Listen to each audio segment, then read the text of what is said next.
자, 오늘 말씀 제목 한번 읽어주세요. 시작. 온유한 자의 복. 네, 어떤 사람의 복이요? 온유한 자. 네, 우리는 이 말씀을 몇 번 묵상했지요.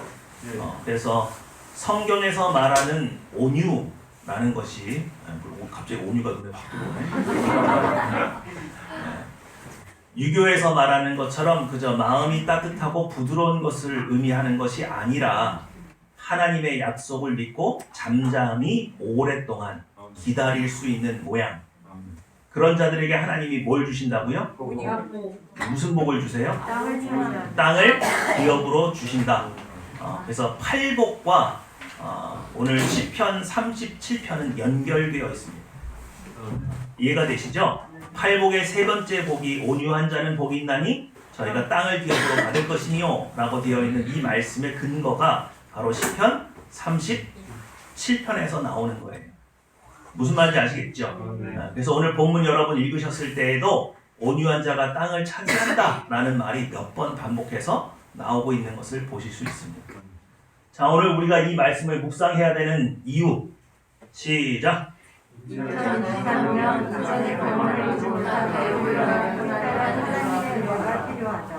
대한민국은 지금 부동산 폭락으로 가고 있고 청년 실업이 최저로 가고 있고 우리가 예상치 못했던 많은 또 이런 질병과 경제적인 혼란이 또 정치적인 혼란이 우리 앞에 놓여 있습니다. 그래서 2023년을 시작하는 우리의 입장에서 그냥 이렇게 해가지고는 우리 성도님들이 올 한 해를 견디기가 참 어렵겠다. 그래서 좀 특별한 복이 필요하지 않는가. 그래서 말씀을 하나님 앞에 받기를 기도드렸을 때 하나님께서 우리에게 주신 말씀이 바로 시편 37편입니다. 그래서 여러분 시편 37편에 기록된 다윗이 설명하고 있는 온유한 자의 복을 여러분이 올 한 해 시작하는 이 시점에 이 복을 여러분이 받지 않으면 올 한 해는 참 힘들겠구나. 그런 생각이 제 머릿속을 꽉 채우고 있어요. 그래서 여러분도 오늘 시편 37편의 이 복의 비결을 좀 배우셔서 올 한 해 이 말씀을 좀 붙들고 아무리 어려운 일들이 많을지라도 여러분 다윗처럼 지혜롭게 그 모든 것들을 이겨낼 수 있는 여러분 되셨으면 좋겠습니다. 특별히 여러분 몇 절이냐면 19절 말씀 한번 읽어보세요. 19절입니다. 시작. 그들은 환난 때에 부끄러운 땅을 사랑하며 이기는 날에도 만족하실 것이다. 만약에 환난을 모르고 기근을 모르는 사람이 이 얘기를 하면 별로 와닿지 않을 거예요. 다윗은 환난의 사람이었습니다. 수없이 많은 환난 속에서 목숨을 잃을 수밖에 없는 여러 경험들을 한 사람이고 누구보다 기근, 배고픔을 잘 아는 사람이에요. 그럼에도 불구하고 그가 오늘 이렇게 고백하고 있는 것을 보아 그가 환난 때에, 기근 때에 어떻게 하나님의 은혜로 그 모든 것을 통과했는지 그 비결이 20편에 담겨져 있는 건 확실한 것 같아요. 그러니 여러분 오늘 말씀에 좀 집중하실 필요가 있겠죠? 네. 자, 성경에 제 스스로 말하는 3대 미스테리입니다. 한번 읽어주세요. 시작. 이삭이 그 땅에서 병사하여 그 해에 100배 나오고 여호와께서 복을 주심으로 그 사람이 창대하고 왕성하여 마침내 거부가 되어 양과 소가 때를 입고 종이 심이 많음으로 블레셋 사람이 그를 시기하여 그 아버지 아브라함에게 그 아버지의 종들이 한 모든 눈물을 받고 흘리고 내려오더라. 여러분 이삭이 아버지 아브라함이 있었던 그 유산을 물려받고 여전히 블레셋 땅에 거하고 있습니다. 그런데 똑같은 땅에 똑같이 농사를 지었는데 블레셋 사람보다 몇 배? 100배입니다. 100배. 이거 성경이 오류가 있어서 잘못 번역한 건가요? 그냥 한 10배 되는 거를 100배로 뻥튀기 한 겁니까? 저는 이게 거의 성경의 3대 불가사의 같아요. 미스테리예요. 어떻게 똑같은 토질에 똑같은 물을 뱉는데 100배 차이가 납니까? 한 10배나 5배 정도면 뭐 그럴 수 있다고 쳐요. 그 사람에게 뭔가 특별한 농사의 비결이 있을 것 같아요. 그런데 100배는 너무 터무니없잖아요. 그래요, 안 그래요? 그럼 도대체 이삭은 하나님께 어떤 복을 받았길래 100배나 되는 차이가 납니까? 여러분 지금 이 복을 받아야 돼요? 안 받아야 돼요? 별로 받고 싶은 마음이 없으신 것 같은데. 요즘 뭐 먹고 살기 다들 넉넉하셔서 별 걱정이 없으신가 봐요. 성경은 우리에게 분명히 보여주는 그림이 있어요. 하나님께 복을 받아서 하나님의 능력으로 살아가는 삶이 있다는 걸 분명히 보여줍니다. 얼마나 차이가 났으면 블레셋 사람들이 시기했어요. 그래서 어떻게 했어요? 농사를 더 이상 짓지 못하고 그 땅을 빼앗기 위해서 우물을 막아버렸어요. 그러니까 물을 구할 수가 없잖아요. 그리고 또 이삭은 농사만 짓는 사람이에요? 소와 양도 많아요? 그러니까 물을 구하기 위해서 어쩔 수 없이 그 땅을 버리고 가야 되죠. 그래서 블레셋 사람들이 그 땅에 농사를 지입니다. 그럼 그 땅에서 다시 100배가 나옵니까? 안 나와요. 그건 아니죠. 그러니까 하나님께서 누구에게 복을 주신 거예요? 이삭에게 준 거죠. 그래서 이삭이 통치하는 땅에는 복이 임하는데 이삭이 떠나면 그 복은 어떻게 되는 거예요? 이삭을 따라가니까 그 땅에 머물지 않는 거죠. 이게 복이에요. 복의 특징이에요. 그럼 여러분 이삭이 복을 받은 그 비결이 어디에 들어있다고요? 시편 37편에 있는 거예요. 믿으시죠? 오늘 시편 37편을 여러분이 제대로 묵상하셨으면 여러분도 이 복을 받아요, 못 받아요? 받는 거죠? 저는 원님 덕에 나팔 불 거예요. 여러분들이 다 복을 받으셔가지고 여러분 가정이 다 부흥하면 교회도 자연히 뭐 돼요? 부흥해요. 그러니까 교회가 안 되는 건 누구 책임이에요? 목사 책임이 아니에요. 저는 성실하게 말씀을 다 전했거든요. 그러니까 여러분들이 복을 받으셔서 교회를 빨랑 부흥시키세요. 자, 시편 37편이 여러분이 보실 때는 그냥 시편인가 봐 이렇게 생각할 수 있지만 신학자들의 눈에는 굉장히 독특한 시예요. 이해가 되시죠? 자, 한번 읽어보세요. 시작! 아미라는 시편 37편이 목걸이의 한 줄로 이어진 수많은 보석이나 진주와 같다고 보았다. 터트리아는 이 시편에서 탁월한 섭리를, 이소솔에는 불평을 잠재우는 약을, 루터는 거룩한 인내를 발견하였다. 베르아가는 내 모든 염려 주께 맡겨라라는 찬송가를 만들었다. 네, 이 찬송가 여러분이 아는 내 모든 염려 주께 맡겨라 그거 아닙니다. 다른 시예요. 근데 하여튼 이런 많은 신학자들이 이 37편을 묵상하고 큰 영감을 얻습니다. 근데 여러분 첫 번째 한 말이 좀 아미랄드라는 신학자가 한 말이 목걸이에 한 줄로 이어진 수많은 뭐예요? 보석이나 진주와 같다 그렇게 표현한 이유가 있어요. 그게 뭐냐면 이 시는 히브리 알파벳 순서의 첫 자를 따라서 지어진 시예요. A 그럼 쭉 나가고 B 쭉 나가는 거 있잖아요. 여러분 그런 시 보셨죠? 네. 이 시가 꼭 그렇게 쓰여졌어요. 그래서 한 줄에 쭉 이어진 목걸이와 같다고 표현한 이유는 이 시의 구조가 그렇기 때문에 그렇게 표현을 한 거예요. 자, 그런데 어떤 사람은 탁월한 뭐를 발견해요? 섭리를 발견했고 이소돌에는 뭐예요? 불평을 잠재우는 약이래요. 신자들이 이 세상 살아가다 보면 원망과 불평할 때가 있어요, 없어요? 특별히 언제 그래요? 안 될 때, 안 될 때. 또 오늘 시편은 왜 불만과 원망이 많아요?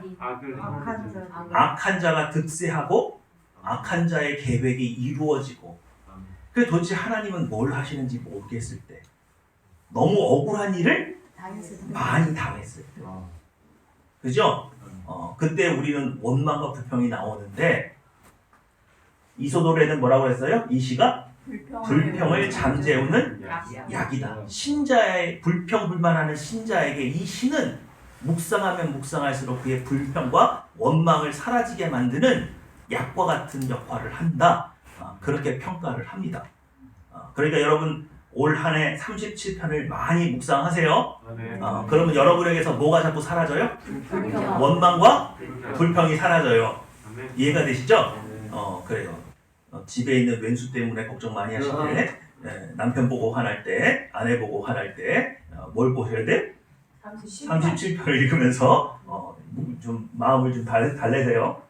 자, 시편의 구조가 어떻게 되어 있는지 한번 읽어볼까요? 시작. 많은 학자들은 시편 37편이 불교로 알파벳으로 배열되었기 때문에 적절한 구조를 찾을 수 없다고 보며 구조 분석을 아예 시도하지 않고 있다. 네, 아까 말씀드린 것처럼 알파벳 순서로 되어 있으니까 보통 시는 1연, 2연, 3연 이런 식으로 구분을 하잖아요. 그런 구분 자체를 할 필요가 있다 없다? 없다고 봤어요. 그런데 이후에 많은 신학자들이 다시 37편을 들여다보면서 베버라고 하는 신학자는 이게 세 개의 파트로 나눠져 있다고 보는 겁니다. 자, 첫 번째 시작. 악의 존재를 변개하지 말아라. 그래서 몇 절부터 몇 절? 1절. 두 번째 의의 비밀이 말하지 않아라. 16절에서 29절. 그리고 마지막은요? 주님께 은혜라. 30절에서 40절. 이렇게 세 파트로 이것을 나누어서 이해를 해야 된다. 이렇게 말을 합니다. 근데 여러분, 이 시는 원래 어떻게 이해를 해야 돼요? 키아즘으로 이해를 해야 되는 거죠. 히브리인들의 독특한 시를 짓는 문법이 있죠. 근데 그게 지금까지 발견이 잘 안 돼서 적용이 안 됐던 시대의 학자들의 얘기예요. 그래서 우리는 키아즘으로 볼 거예요. 자, 그럼 키아즘에 의하면 이게 총 몇 절이에요? 40절이죠? 그걸 반으로 딱 나누면 몇 절까지? 20절. 1절에서 20절. 그런데 이게 호응하는 구절이 역순으로 올라가요? 순차적으로 내려가요? 역순으로 올라갑니다. 그래서 1절과 몇 절이 호응을 이루어요? 40절이에요. 여러분 1절과 40절이 어떻게 호응구가 되는지 1절 읽고 40절을 읽어요. 자, 읽어보겠습니다. 1절 시작. 우리를 향한 자들을 시기하지 말지어다. 여호와께서 그들을 도와 건지시되 악인들에게서 건져 구원하시는 그를 위하다는 생각이다. 그럼 1절을 읽고 40절을 읽으면 1절은 이렇게 되는 거죠. 악을 행하는 자들 때문에 불평하지 말며 불의를 행하는 자들을 시기하지 말아야 될 이유가 무엇입니까? 그러면 40절은 뭐라고 대답을 해요? 여호와께서 의인을 악인의 손에서 뭐 하시기 때문에? 건지시기 때문에 불평할 이유가 없다. 하나님 분명히 살아계시고 하나님은 악인의 손에서 반드시 의인을 구원하신다, 안 구원하신다? 구원하신다. 근데 여기서 말하는 의인은 어떤 사람이 의인이에요? 여호와를 40절에 여호와를 뭐한 사람? 의지한 사람. 믿으시죠? 여러분 이게 되게 중요한 거예요. 여러분 의인이에요, 죄인이에요? 의지하는데 의인이에요. 의인이에요, 죄인이에요? 의인 되어. 아니 죄인인데 예수 그리스도의 보혈의 권세로 여러분이 의롭게 됐죠? 그래서 평안히 살죠? 근데 악인들에 둘러싸여 있어. 그때 가만히 있으면 돼요? 하나님을 더욱 의지해야 돼요? 가만히 있으면 의인도 당하는 거예요. 하나님을 의지해야 될 땐 의지할 줄 알아야죠. 믿으시죠? 그러니까 여러분에게 환난이 많을 때 기도 안 하고 하나님이 알아서 구원해 주시겠지 아무 간구도 안 해요? 그건 아니라 이거예요. 하나님께 더 가까우게 붙어야죠. 그리고 하나님께 더 많은 능력과 지혜를 간구해야죠. 믿으십니까?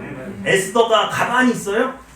모르드게와 함께 금식하면서 민족의 말살되는 그 하만의 계략을 깨기 위해서 금식기도 하잖아요. 그러니까 막 의인은 가만히 있어도 하나님이 구원해 주시는 개념이 아니잖아요. 더욱 하나님을 뭐 할 줄 알아야 돼요? 의지할 줄 알아야 돼요. 밖에서 아이가 놀아요. 어머니의 보호하심 아래 있어요. 그런데 나쁜 사람이 아이를 납치하러 가려고 할 때 아이가 소리 안 지르고 그냥 곱게 납치당해요? 그럼 어머니가 알아서 구현해 줄 거라고 기다리고 있어요? 그런 건 아니라는 거예요. 이해가 되십니까?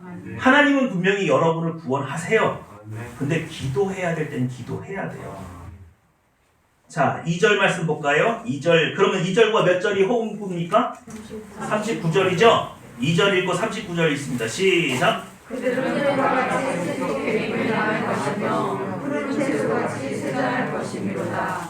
의인들의 구원은 여호와께로부터 오나니 그는 환난 때에 그들에게 의지시로다. 자, 뭐가 대조가 되고 있어요? 악인들은 풀과 같이 속히 배임을 당할 것이고 풀은 채소같이 뭐 할 거예요? 쇠잔할 것이지만 의인은 어떻게? 여호와께서 환난 때에 그들의 요새가 되어 주심으로 악인들이 당하는 이런 쇠잔함과 이런 배임이 있다 없다? 없어요. 없다. 이런 식으로 역순으로 호응구를 이루고 있는 구조가 돼 있어요. 그래서 여러분, 제가 오늘 이걸 다 하면 오늘 예배 시간을 다 소비해야 되잖아요. 그러니까 여러분 이런 구조로 되어 있다는 걸 이해하셔서 집에 가셔서 계속 읽으면서 짝을 맞춰보세요. 이해가 되시죠? 근데 우리 3절까지는 해볼게요. 3절 읽고 몇 절 읽으셔야 돼요? 38절. 시작! 여호와를 위하고 선하라. 땅의 모든 그에서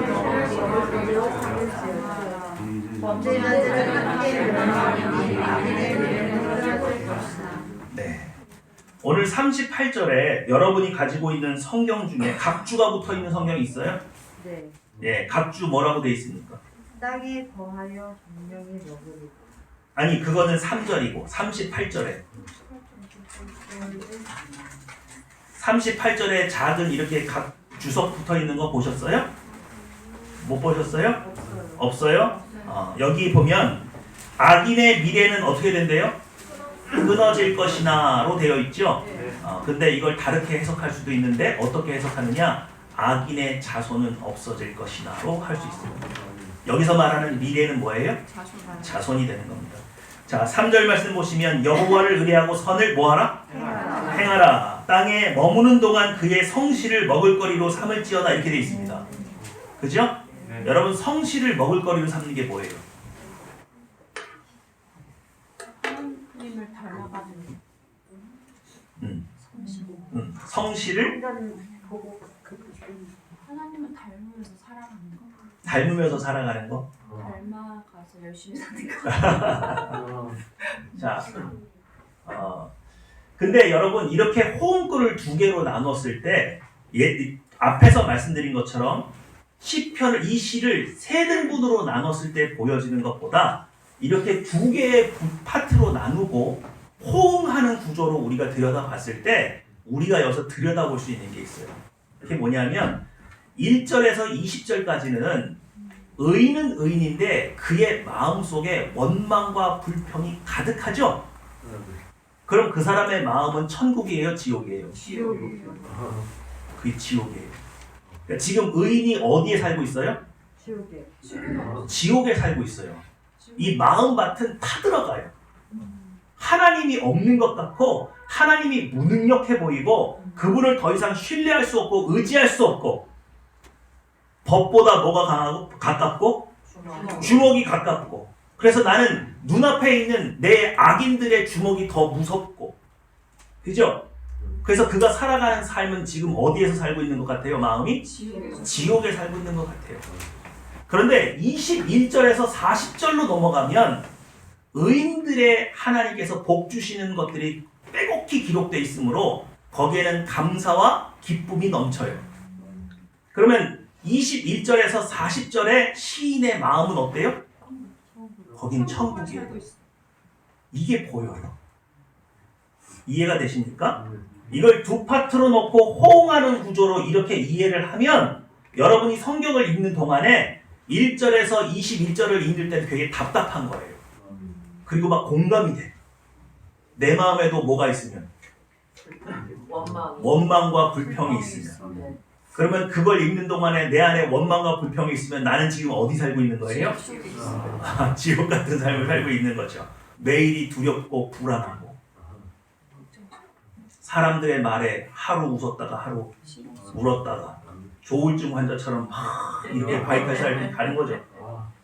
그런데 21절에서 40절로 가게 되면 뭔가 이렇게 빛이 들어오는 것 같고 더 이상 염려하지 않아도 될 것 같고 불안하지 않고 거기에는 요새가 있고 기근 때에도 풍족한 하나님의 은혜가 임하는 것 구분이 되는 거예요. 이해가 되시죠? 그래서 오늘 다윗은 이 시편을 통해서 의인의 두 가지 마음을 적나라하게 보여주고 있다. 아시겠죠?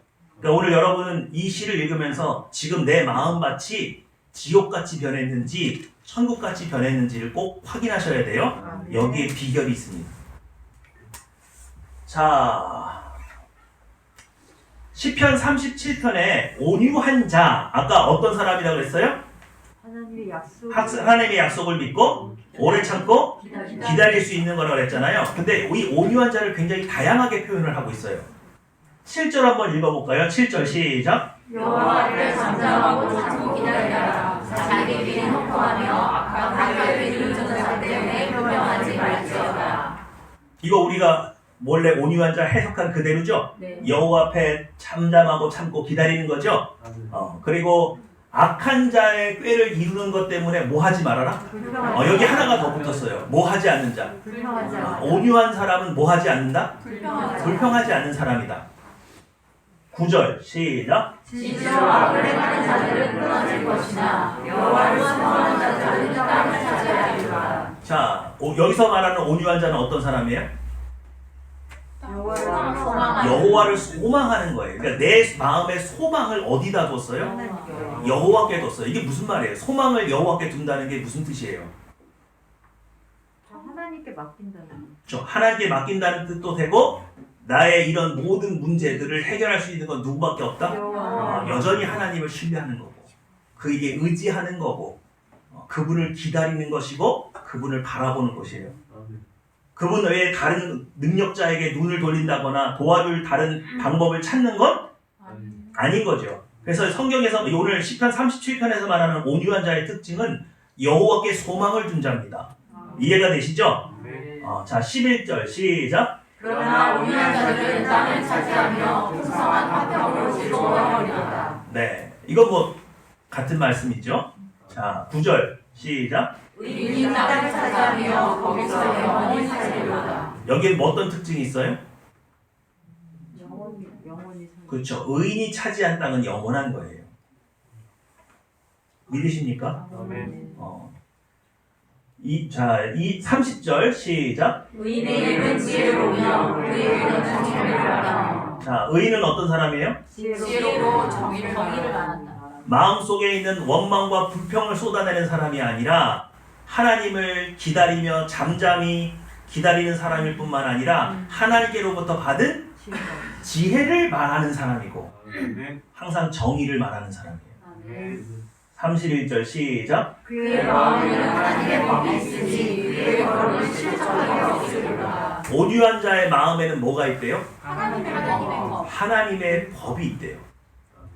믿으시죠? 하나님의 법이 있다는 건 뭘 의미하죠? 하나님의 율례와 법도와 그 말씀을 잘 지키. 예, 말씀을 잘 지킨다는 의미도 있어요. 또 하나는 뭔지 아세요? 하나님이 통치하세요. 하나님의 통치가 우리 마음속에 이루어지는 것도 맞아요. 또 하나는 뭐냐면 여러분 이런 거예요. 아브라함이 하나님의 능력을 신뢰하지 않았을 때 마누라 팔아먹었죠? 근데 마누라를 팔아먹는 게 아브라함의 뭐예요? 방법. 처세술이에요. 방법이에요. 사람의 내 지혜예요. 내 지혜예요. 내가 살아남는 방법이에요. 그게 뭐예요? 누굴 팔아먹는 거예요?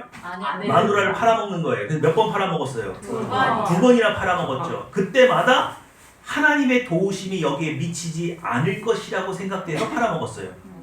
그죠? 그럼 하나님의 법이 마음에 있다는 건 뭘 뜻해요?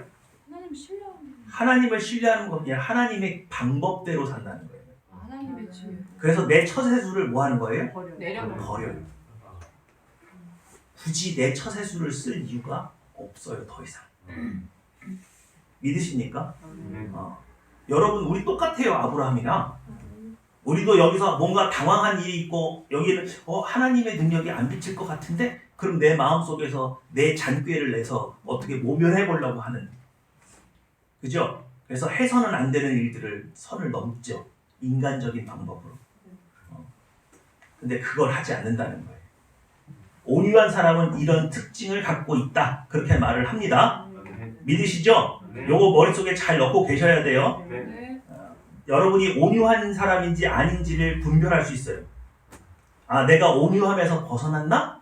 요걸 가지고 기준을 하면 돼요. 무슨 말인지 아시겠죠? 자, 시편 37편 3절이 굉장히 중요합니다. 아까 여러분께 여쭤봤죠? 땅에 머무는 동안 그의 성실을 먹을거리로 삼는다는 게 도대체 무슨 말이냐? 알 것 같기도 한데 알쏭달쏭 하잖아요. 그래서 제가 다른 성경을 찾아봤어요. 여러분, 공동 번역돼 있죠? 공동 번역 성경이 뭐예요? 천주교랑 그렇죠. 천주교, 개신교가 같이 하는 성경이고 천주교에서 사용하는 성경이에요. 천주교가 어떻게 번역했는지 보겠습니다. 시작. 열망 믿고 살아라. 땅에서 네가 걱정 없이 먹고 살리라. 이렇게 번역하면 하나님의 뜻을 절대 알 수 없어요. 뭐라고요? 절대 할 수 없어. 내가 걱정이 없이 먹고 살리라. 그 뜻이에요? 이렇게 번역하면 안 된다고요. 그래서 여러분 쉬운 성경 아시죠? 쉬운 성경 굉장히 좋은 성경이고 그거 번역하신 분들이 대단히 석학들이에요. 그래서 쉬운 성경 무시하시면 안 돼요. 쉽다고 해서. 결코 쉬운 책가 아닙니다. 쉬운 성경 버전 한번 볼까요? 시작. 이 땅에 사는 동안 여호와를 굳게 믿고 착하게 살면서 주님의 모습을 닮아가십시오. 누구의 모습을 닮아가래요? 주님의 모습. 그러니까 시편 37편 3절에 있는 그의 성실을 먹을거리로 삼으라. 이게 무슨 말이야? 그의 성실을 내가 먹어? 그럼 어떻게 되는 거예요? 그의 성실을 내가 먹었어요. 그럼 나는 어떻게 돼요? 닮아가. 나도 성실해지는 거죠. 그래서 번역을 어떻게 할 수도 있다? 주님을 닮아가라. 여러분, 이게 구약 성경에 나오는 표현이라는 게 놀라운 거예요. 그럼 여러분, 온유한 사람은 어떤 사람이에요, 결국? 주님을 닮아가는 사람. 주님의 닮아가는 모습을 어떤 악인의 회방이나 어떤 그런 원망스러운 상황에서 멈추지 않는 거예요. 이해가 되십니까? 교회를 나오는 사람들 중에 가장 불행한 사람이 어떤 사람이냐? 인생관이 안 바뀌는 사람이에요. 교회를 10년, 20년을 다녔는데 여전히 인생의 성공이 내 삶의 목표고 부귀영화가 내 삶의 목표인 사람은 가장 불행한 사람이에요. 성공과 부귀영화를 뒤쫓는 사람이 예수님 닮아요? 안 닮아요? 절대 신경 쓰지 않아요. 그저 하나님은 내가 교회에 예배 잘 드리고 헌금 생활 잘하면 나한테 뭐 주시는 분? 복 주시는 분으로 알지 내가 본받아야 될 대상으로 인식하지 못합니다. 예수 그리스도를 나의 구주로 영접했을 때 우리의 인생관이 완전히 바뀌어서 깨닫는 게 있어요. 나는 그 많은 죄를 용서받았고 그리고 선물로 누굴 우리에게 주셨어요? 성령을 주셨잖아요. 그러면 여러분은 충분 조건을 갖췄어요. 어떤 충분 조건? 닮아갈 수 있는 이 땅에서 예수 그리스도를 닮아갈 수 있는 충분 조건, 이 땅에서 예수 그리스도로 살 수 있는 충분한 모든 조건을 다 갖춘 겁니다. 내 죄가 사해졌고 성령이 내 안에 계시는데 내가 왜 예수로 못 살아요? 하나님은 절대로 손해보는 분이 아니라 그랬지요. 십자가에 누구를 매달았어요? 그냥 평범한 사람을 매달았어요? 예수를 매달았어요? 예수를 매달았으니 이 땅에 누구를 요구하는 겁니까? 예수를 내놓으라고 하는 거예요. 예수님 수준의 아들, 딸들을 요구하시는 거예요. 여러분들이 이제 응답해야 될 차이인 거죠. 믿으시죠? 네. 그러므로 3절에 있는 이 말씀, 그의 성실을 먹을거리로 삼으라. 이 말은 충분히 여호와를 굳게 믿고 착한 일을 하면서 주님의 모습을 뭐 하십시오? 이 번역은 훌륭한 번역이에요. 그리고 성경이 우리에게 오늘 제시하고 있는 것은 여러분의 인생관이 완전히 바뀌어서 내가 예수 그리스도를 닮으려고 노력하는 사람에게 하나님은 뭘 주신다? 복을 주신다는 개념이 와요. 그럼 이렇게 되는 거죠. 우리 미스테리가 하나 풀리는 거예요. 도대체 이삭은 뭘 어떻게 기도했길래 100배의 복을 받았나? 그가 누굴 닮았어요? 예수님을 닮은 거예요. 그의 경건의 수준이 누구를 닮았어요? 예수님을 닮았어요. 여러분, 예수님을 닮는다는 것이 그냥 한 개인의 인격이 훌륭해지고 고매해지는 걸로 생각하시죠? 오늘 시편 37면은 그거보다 훨씬 더 큰 걸 가르쳐줘요. 좀만 더 기대해 보세요. 자, 여기에요. 데살로니가 전서 5장 15절에서 17절의 구조가 나옵니다. 37편에, 시편 37편에. 여러분 이거 너무 유명한 구절이라 다 알고 계시죠? 우리 교회 입구에도 써놨죠? 자, 한번 읽어보세요. 15절부터 시작! 항상 누가 누구에게든지 악으로 악을 갚지 하고 서로 대하든지 모든 사람을 대하든지 항상 선을 따르라. 15절에 있는 구조. 악인을 보고 불평하지 말라. 같죠? 그리고 뭘 하래요? 항상 뭐를 따르래요? 3절에 어떻게 돼 있어요? 여호와를 의뢰하고 선을 행하라, 따르라. 그렇게 돼 있죠? 구조가 같아요, 틀려요? 같아요. 항상 선을 따르라가 무슨 뜻이라고 그랬어요? 예수님을 따르라. 그렇죠. 이 여기서 말하는 선은 의인화가 돼 있죠? 선은 보이지 않잖아요. 근데 어떻게 따라요? 인격이기 때문에 따를 수 있는 거죠. 이거 예수님이라고 그랬잖아요. 항상 예수님을 뭐 하라? 따르라. 이게 여기서부터 외워야 되는데 우리 항상 요절 어디서부터 외워요? 항상 기뻐라부터 외운다고. 이거 잘못했다 그랬죠? 항상 선을 따르라부터 외우세요. 되는 거예요. 자, 읽어보겠습니다. 시작! 항상 기뻐하라. 기뻐하는 자를 본받는다. 쉬지 말고 기도하라. 감사에 감사하라. 이것이 그리스도 예수 안에서 너희를 하신 하나님의 뜻이십니다. 우리는 항상 기뻐하라 이 말씀을 그냥 기쁨이 회복돼서 예수님을 만나서 기쁜가 보다, 그게 아니라 어린 아이는 누굴 기뻐해요? 부모님을. 엄마 아빠를 기뻐해요. 어디 잠깐 나갔다가 들어오면 아빠 하고 뛰어나가죠?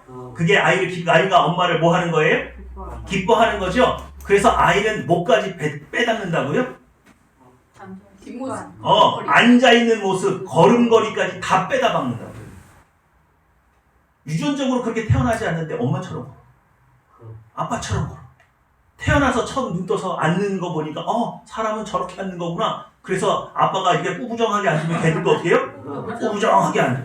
책 읽는 모습 보고 저렇게 책 읽는 거구나. 그래서 엄마 아빠가 소파에서 맨날 누워서 책 보면 애들도 뭐 해? 누워서 책 보는 거예요. 모든 걸 다 뭐 해요? 따라합니다. 그냥 흡수해요. 여러분이 하나님을 뭐 하면? 따르면. 기뻐하면. 우리가 예수님을 닮는다는 것을 막 예수님을 닮으려고 그의 어록을 막 읽고 막 노력하고, 그게 아니라 뭘 하면? 기뻐하면 그냥 닮아요. 그죠? 사랑하면 율법을 어겨요, 지켜요? 근데 율법을 지키려고 하면 율법을 지킬 수가 있어요, 없어요? 마찬가지입니다. 성경은 그렇게 말하고 있지 않아요. 여러분이 누굴 기뻐해야 돼요? 하나님을 기뻐해야 돼요. 그래서 여러분 37편 4절 한번 읽어보세요. 4절입니다. 시작! 또 여호와를 기뻐하라. 그가 내 마음의 소원을 내게 이루어 주시리로다. 네, 뭐가 나왔어요? 여호와를 기뻐하라가 나오죠. 3절에 선을 행하라가 나오고 4절에 여호와를 기뻐하라. 그래서 신약 성경에 있는 이 구조가 나와요, 안 나와요? 나와요. 이게 전부 이 37편에 들어가 있어요. 믿으시죠? 그리고 그 다음에 뭐 해요? 쉬지 말고 기도하래요. 어떻게 쉬지 않고 기도해요? 이거 쉬지 않고 기도하라는 말이 무슨 뜻이라고 그랬어요? 정기적인 기도를 멈추지 말라. 모든 시간 내내 기도하라는 얘기가 아니라 그랬죠? 그렇게 번역하면 큰일 납니다. 그럼 아무것도 못해요. 밥도 먹지 말고 일도 하지 말고 그런 뜻이 아니라 그랬어요. 그리고 범사에 뭐 하래요? 감사하래요. 감사하면 원망과 불평이 있어요, 없어요? 어떻게 감사하는데 원망과 불평이 있어요? 그죠? 여러분, 이 구조가 우리를 어떻게 변화시키는지 한번 보세요. 내 마음밭을 어떻게 변화시킵니까? 무엇으로 바꿔놔요? 천국으로 바꿔놔요. 아까 의인이지만 원망과 불평, 악한 사람이 득세하고 악한 사람의 계획이 이루어지는 걸 보고 하나님 도대체 뭐 하시는 거예요? 제대로 왜 잘 되는 거야? 그렇게 의혹이 있을 때 의인은 천국에서 산다고요? 지옥에서 산다고요? 지옥에서 살아요. 지옥에서 살고 있어요. 그런데 선을 따르고 기쁨이 회복이 되고 쉬지 않고 기도하고 범사에 감사하게 되면 그의 마음속에서 뭐가 뽑혀나가기 시작해요? 원망과 불평이 뽑혀나가기 시작하면서 천국이 그의 마음에 평안이 임하고 그의 마음이 천국으로 바뀌어요. 믿으십니까? 이건 우리 신자가 어떻게 우리의 마음을 지키고 하나님 앞에 예수 그리스도의 마음을 닮아가는 과정을 설명하고 있는 거예요. 그러니까 이거 굉장히 중요해요, 중요하지 않아요? 여러분 이거 외우셔야 돼요. 외우세요. 네, 뭐 몇 절 몇 절 이것까지 외울 필요는 없는데 요건 외우세요. 근데 어디부터 외워야 돼요? 항상 선을 따르라부터 외우세요. 우리 하늘평화교회 출신은 항상 선을 따르라부터 외우는 거예요. 다른 교회는 어디부터 외워도 항상 기뻐라부터 외우죠. 그러면 안 돼요. 자, 동양의 복의 개념은요, 오복에서 찾아볼 수 있어요. 여러분, 오복이 뭐예요? 5가지 복이죠? 우리 옛날에 전통적인 우리들은 다 복을 5가지 복을 생각했단 말이에요. 그죠? 한번 읽어보세요. 시작.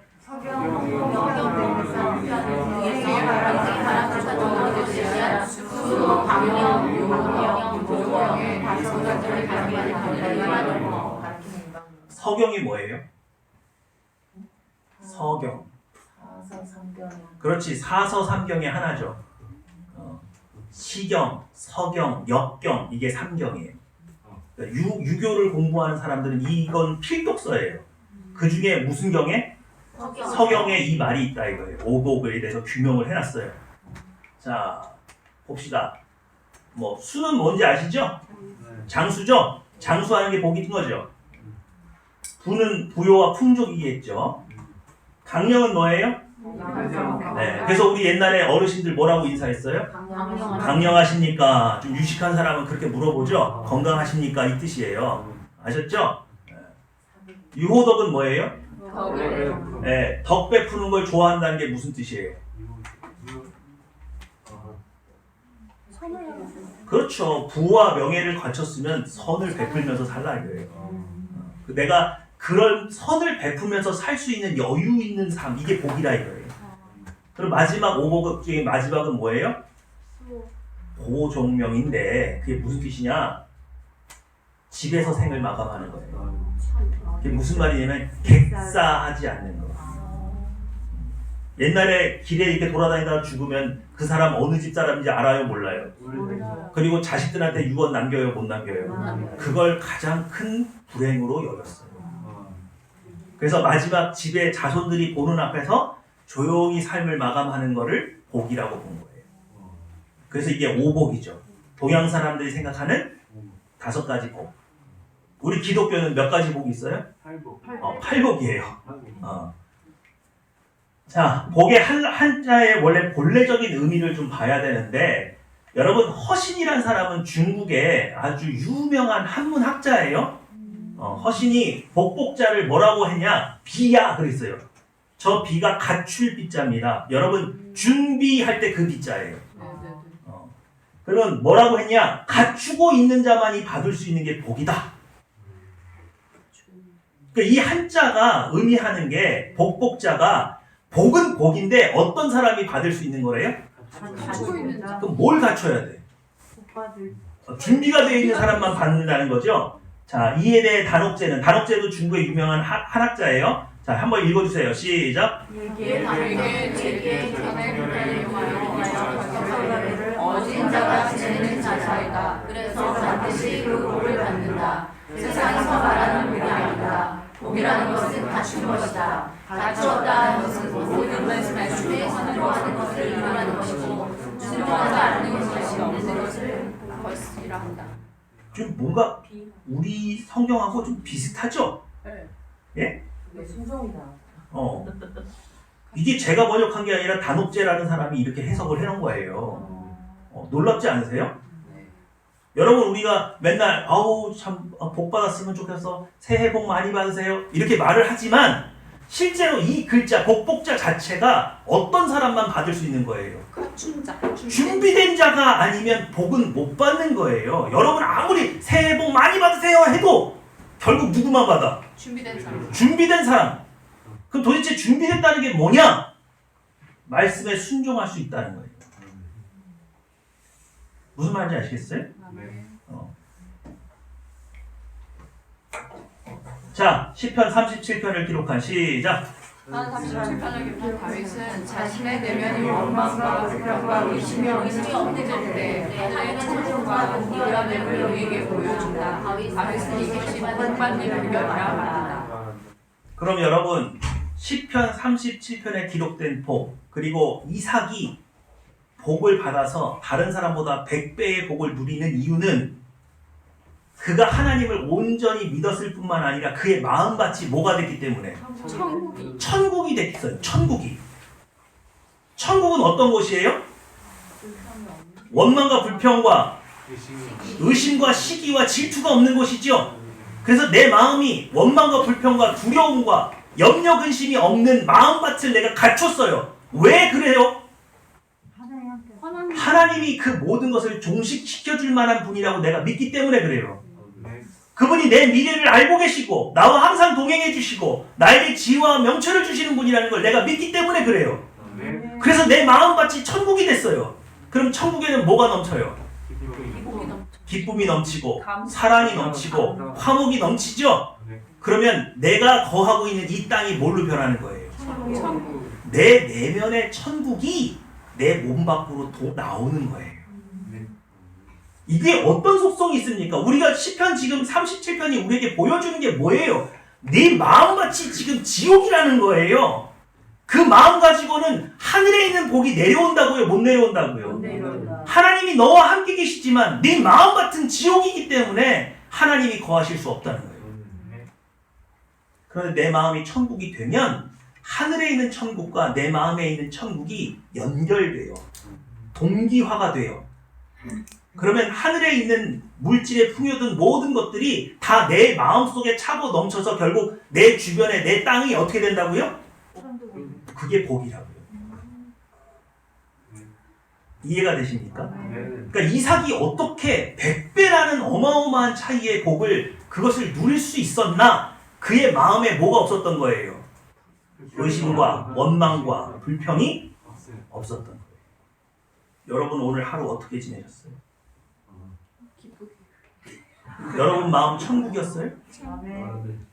여러분의 경제적인 여건과 여러분의 건강 상태와 그 모든 것으로 인해서 여러분 마음은 천국이었어요? 염려, 근심, 불안, 뭐 이런 것들에 막 시달리다가 여기 나오셨어요.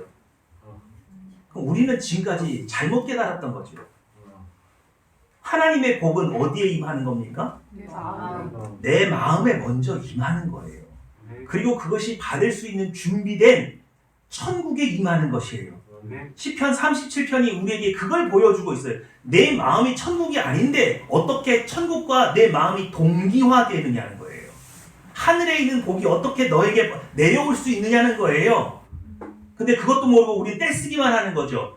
그냥 하나님 붙잡고 달라고 기도만 하면 그것이 이루어지는 줄 착각하고 있는 거죠. 여러분 천국은 사람을 변화시킵니다. 어떤 사람이 큰 일을 당했을 때 그 사람의 마음속에서 염려, 근심, 걱정, 불안하고 있는 그 모습을 보면 그 두려움이 전염돼요. 갑자기 그 사람의 마음을 보니까 나도 두려워져. 그 얘기 안 들었을 때는 안 그랬는데 이 사람이 덜덜덜 떨면서 하는 얘기를 들어보니까 나도 두려워. 근데 용기 백배한 어떤 사람이 이 일은 아무것도 아니라고 말하면서 용기 백배하게 그 이론을 또 얘기를 하면 갑자기 또 마음에 모두 사라져요?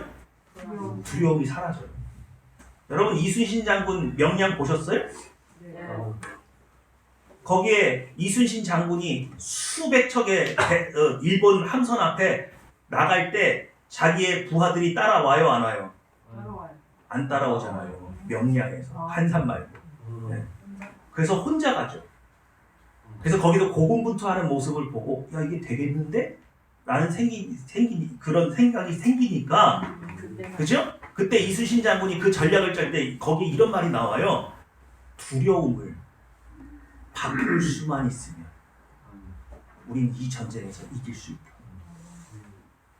이게 무슨 말입니까? 적과 만나기도 전에 마음에 뭐가 있으면 지는 거예요. 두려움이 있으면 지는 거예요. 수적으로 분리하고 여러 가지 뭐 상황들 다 재면서 분리해요. 그래서 이미 마음이 졌어요. 그럼 진 거예요. 근데 누구는 안 꺾여요? 이순신은 안 꺾이잖아요. 그 요즘 유행어가 있잖아요. 꺾이지 않는 마음. 들어보셨어요? 네. 여러분 마음속에 천국이 있어요. 이 세상에 어떤 세파가 와도 여러분의 마음속을 꺾을 수 없는 천국이 여러분 마음에 있어요. 그럼 누구의 은혜가 그대로 임해요? 하나님의 은혜가 그대로 임합니다. 여러분, 에덴 동산에서 아담과 하와가 왜 쫓겨났어요? 죄를 지어서 쫓겨났어요? 원래 죄의 싹은 사망입니다. 죄를 졌으면 그 자리에서 죽여버리는 거예요. 근데 하나님이 이걸 쫓아낸 이유는 뭐예요? 살리려고. 거룩한 것과 부정한 것은 함께 있을 수가 없기 때문에 살리려고 내보낸 거예요. 이해가 되십니까? 그럼 아담과 하와가 다시 에덴 동산에 들어오려면 어떻게 돼야 돼요?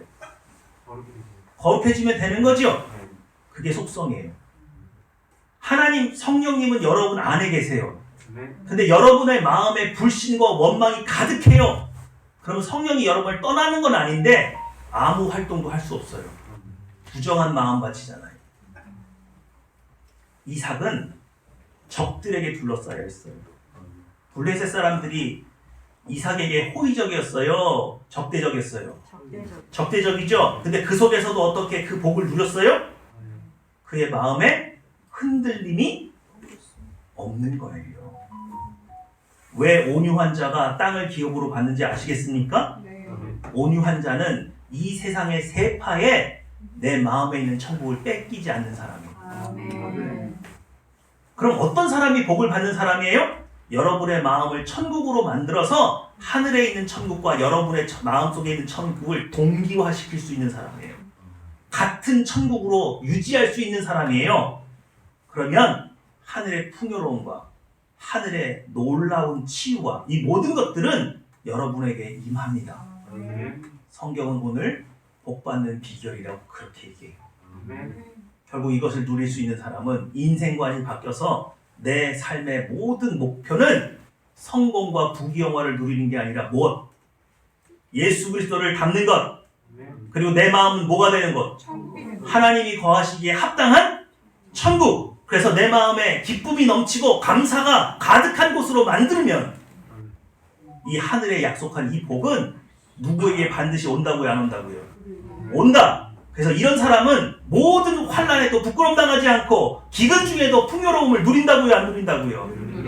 오늘 이 마음밭을 여러분이 읽으셔서 2023년 한 해 어떤 풍랑이 와도 여러분 그 환난 속에서 부끄러움 당치 않고 그 기근 속에서 하늘의 풍족을 누리시는 여러분 되시기를 주님의 이름으로 축원합니다. 아멘. 기도하겠습니다.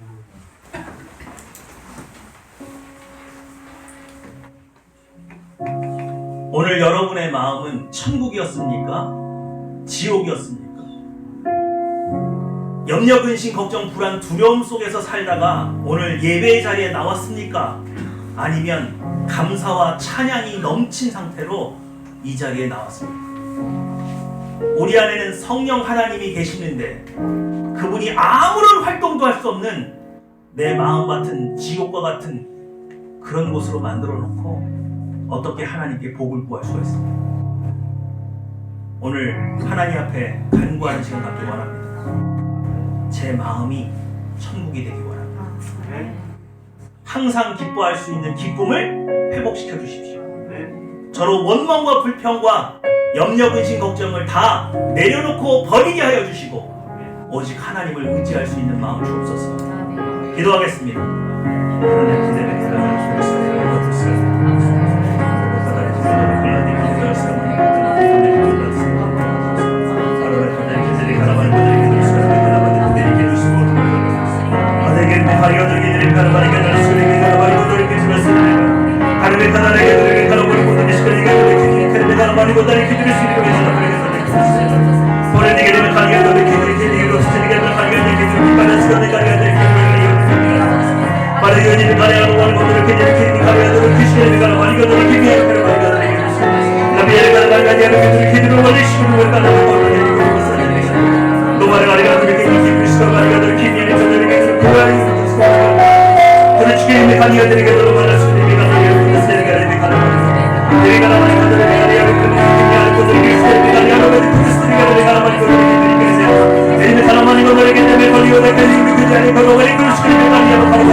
하나님의 아들은 이 땅에 천국을 품고 내려와서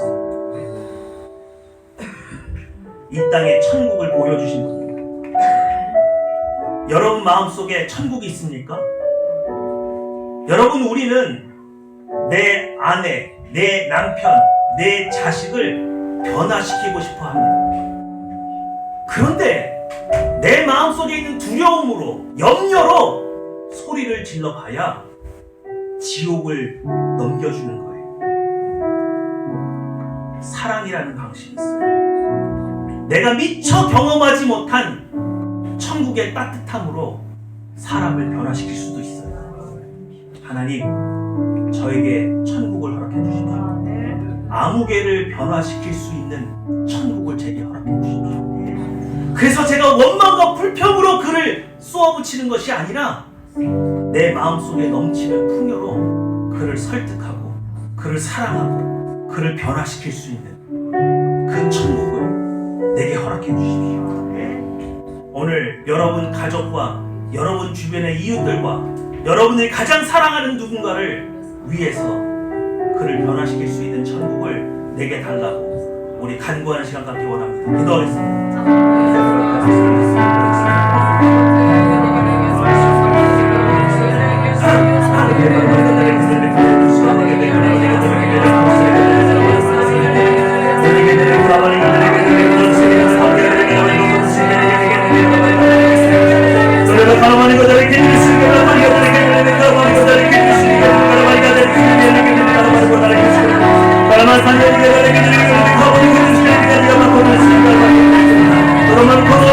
Para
하나님, 우리 안에 성령 하나님 계시고 우리의 모든 죄가 예수 그리스도의 보혈의 권능으로 사함받았음에도 불구하고 이 손바닥도 안 되는 마음 하나에 하나님의 평안을 담을 수가 없습니다. 하나님의 인자를 담아낼 수가 없습니다. 예수 그리스도의 사랑을 담아낼 수가 없습니다. 우리의 마음을 용서하여 주시옵소서. 그러나 이제 주님을 기뻐하게 하여 주시옵소서. 기도가 넘치게 하여 주시옵소서. 감사가 넘치게 하여 주심으로 우리의 마음을 옥토밭이 되게 하여 주시고 천국이 되게 하여 주사 저 하늘의 그 모든 풍성함이 우리에게 임하게 하여 주시옵소서. 감사 기도드리며 내 주 예수님의 이름으로 기도했습니다. 아멘.